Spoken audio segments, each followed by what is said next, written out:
What's up, you guys? It's me, Sai, with part two to my, well, not part two, but this is a suspension upgrade video. I recently bought a 335i. If you guys look at my last videos, and they just gave me a check off of what things wrong with it, and I'm doing the minor things that I'm able to do myself that isn't gonna break the bank, because right now I think the veil seals are bad and I just mechanically am not capable of doing something like that. So either I'm gonna find someone that is on the affordable side, or I don't know where I'm gonna go from this, but I'm doing things that I'm capable of. Today I'm upgrading suspension because the mechanics at the rear struts are leaking, so I might as well just upgrade. I want to lower the car anyways. I went with Strut Monkey. Strut Monkey is a company that puts together, or they design or put together parts that you're looking for, and I told them I was an everyday driver and I wanted something performance but everyday driving too, so they put something together. I forgot what was what version I bought. I will leave all the information on part 2 of this video.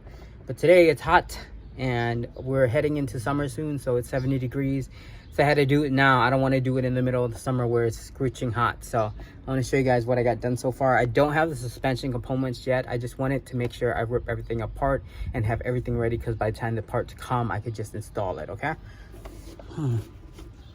so I have that done. I'm working on the passenger side. I have to say, for a newbie that has not worked on a BMW ever, like suspension components and not having the proper tool, it was fairly easy. I did pre-soak everything. Like, I sprayed down the whole suspension, all the bolts, like a week ago to allow it to soak. My brother did allow me to use his Milwaukee wireless impact gun, which made it more easier. I think I would be still wrenching away if I didn't have that. But I will leave this video here. I will end this video here and do part 2 once everything comes in. This is same day. I just got home. I'm debating if I actually want to go back to the garage and actually finish the suspension. I did end up ordering the rear shock mounts because they recommended it. Even though it was part of the combo, it was an additional $80. I should have just did that. Then I went ahead and ordered without it. Then I'm looking at everyone installing theirs and saying I should replace it because they are, they wear out. And if I'm replacing all the suspension components, I might as well. So it was too late. They shipped these out already, so I ended up ordering it from another website. So that's coming sometime next week. So I'll just wait on installing the rear shocks, the rear setup. So maybe Friday I will install the front. Right now I just want to show you guys what came with the set and how it was packaged. Okay, these are the rear. I don't know too much about the components. I just know that this kit is supposed to have everything I need. So I have these 2 things right here. I don't know what these are. I think they go on top of the actual spring for the rear, and this is for the bottom maybe. I really don't know what this is. So it doesn't come with a new top bolt, which is, that would be nice if they give you new hardware. It does come with a bottom. I think this is the bottom. And then these are all assembled. When it came, this was loose. I'm not sure it's supposed to be like that. Maybe that just pushes up when I bolt it into the car. These are the springs for the back. I think I'm not missing anything. You guys, I'm not really familiar with this, but it's supposed to include everything I need to install these. So the only thing I'm missing is the shock mount for the rear, which I ended up ordering separate. I decided to come back to the garage and have the passenger side installed already. It was pretty easy.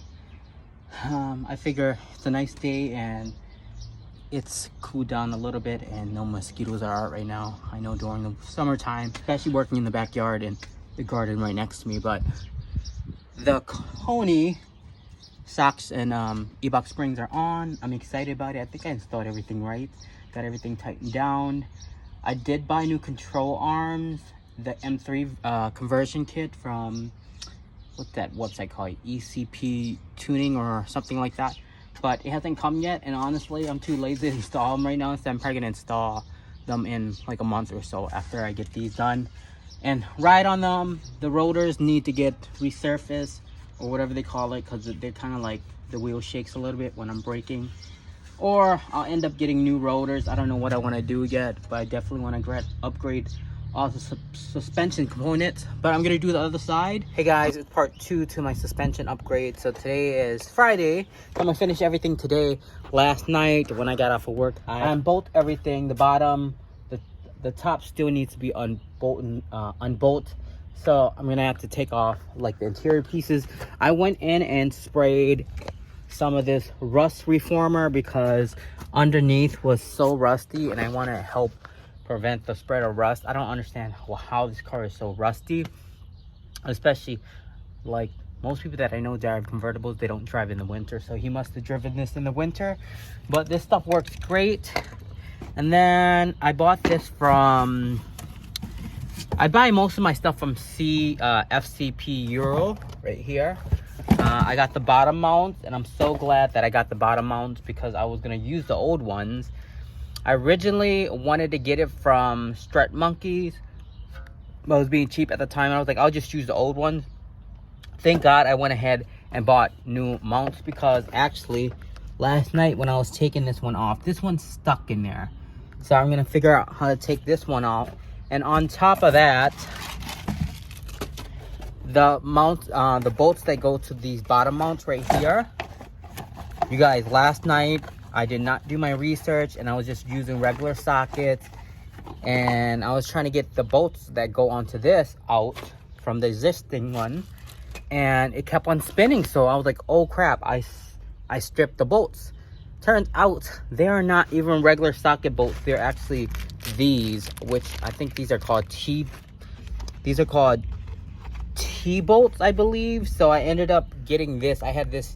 I bought this right away when I got the red BMW, because a lot of it, I don't know what these called, you guys. I probably sound stupid right now, but they look like this. They're T-sockets or whatever they call it.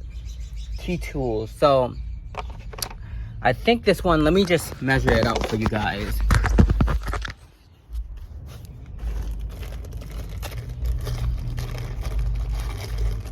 I don't want this to become a tutorial because there's like so much people out there that have already done this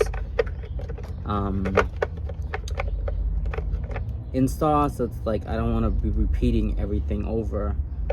So this has to be a T. God, what fits it? T10. So it looks like it's a T12. So you're gonna need a E12. You need an E12 socket to be able to take this bottom mount off for your struts. Okay. The whole time yesterday I was using a regular socket and wonder why it was spinning. Thank God I see the old one. See the edges where I stripped it a little bit. Thank God the socket still got it out because I was using the impact gun. But imagine if I stripped that, I would have been dealing with a whole another thing. Anyways, so I got the bottom mount. I got everything unbolt. I just need the top part to be unbolt, which requires ripping off the interior. Hey guys, so it is hot out here. Let me just say this interior sucks. And on top of that, my trunk is junky right now, so I'm probably not being organized, and it's a far reach because my arms are so short. So you're cramming there trying to unbolt everything, and I'm just realizing you need some type of tool to hold the top of the rod of the shock because it spins. And I've seen some guy on YouTube do this where he clamps the rod. These struts are blown already, so I'm gonna toss them anyway. So I just vice grip this to stop it from spinning, and then I'm unbolting it from the top. The back is definitely harder than the front. Sorry guys, my phone's all greasy. As you see, I got the back one out. As you can see, this one's stuck on it. I'm pretty sure if I hammer it out, I could reuse it. But you know, it's kind of like my suspension components are brand new. I might as well install everything new. Look how rusted this is. All right, so we're on to do the next side. I'm just getting familiar with the new strut that's about to go in, and I think my only con is I wish the set came with excuse me, I wish the new set came with all this hardware right here. This is from the old setup. It came with this bushing right here, but I believe, I might be wrong, but I believe this goes right here and this goes right here. I feel like I wish I would have got new hardware as well, because this is just like, I mean, look at it. It's like tore up. It's like, I don't know what to do. I'm not sure if I should wait and try to get those components. But yeah, I wish the set, I mean, I wanted everything new.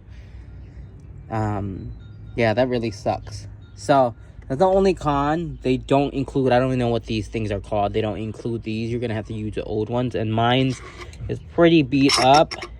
I might go ahead and use it. I'm just gonna go ahead and degrease it and get it somewhat new to install. But I don't have all day, so I have to get these back in as soon as possible.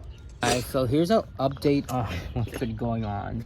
So I have the shock mount, I have the struts placed in, I have the shocks placed in, but during the process of putting them up, I don't know what it's called. I think it's called the top hat or whatever. The little metal piece that goes in here, it fell inside of the body panel, so I can't get to it. So thank you, like, with the grace of God, I got lucky, and the parts store had it. Actually, this is the KYB suspension kit. I'm praying it works, because I need it anyways, because look how rusty this is. This is way worse than the other side. Like, I honestly was gonna get one for the other side too, but they only had one in stock, so I was like, I'm just gonna do this. I'm just gonna just replace it, because it's bad, you guys. It's super rusty. So I'm gonna go ahead and do that. I wish they would have included this with the kit. It would have made it more easier. I don't know why they didn't. I thought like they include everything that you need. Obviously they don't include the top mount. So this was 30 bucks. So let's see if it works. Thank you guys for watching and following on this journey with me. It definitely was a learning curve. I can't wait for the suspensions to settle, because I haven't driven it on the road yet. And I will definitely do a part 2 on how I feel about the suspension.